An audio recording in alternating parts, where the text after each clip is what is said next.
Dans cette vidéo, on va parler des figures chartistes en M et en W, aussi appelées double top et double bottom.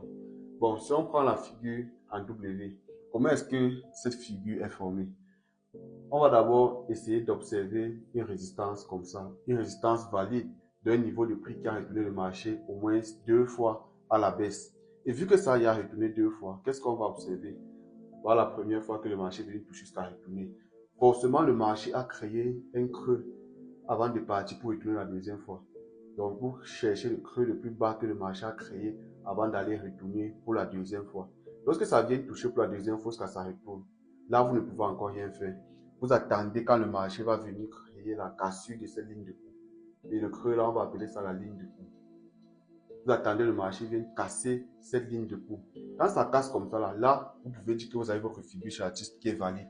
Mais pour faire l'entrée, vous allez attendre que le marché vienne faire un retest sur cette ligne de coup. Donc le principe c'est quoi? Il faut la résistance, il faut la casse de la ligne de coup. Et maintenant, il faut que le marché fasse un retest sur la ligne de coup. Et cette figure, c'est une figure qui nous permet d'exécuter un trade en sell. Donc à quel moment est-ce qu'on doit utiliser cette figure? On doit utiliser cette figure en fin de tendance haussière, soit en début de tendance baissière, soit au cours d'une tendance baissière. Ça, c'est les moments où c'est confortable. Maintenant, la figure en W, c'est quoi? C'est une figure qu'on observe d'abord le support.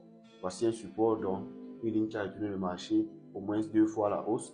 Maintenant, on cherche ce pic. Parce que pour descendre, forcément, le marché crée un pic. Ça peut créer plusieurs pics, mais ça crée le pic le plus haut. C'est ce pic-là qu'on cherche. On désigne ça comme notre ligne de cours, comme ça là. Qu'est-ce qu'on attend maintenant? On attend que le marché casse cette ligne de cours. C'est quand le marché casse cette ligne de cours que là, tu peux dire que j'ai une figure chartiste ici.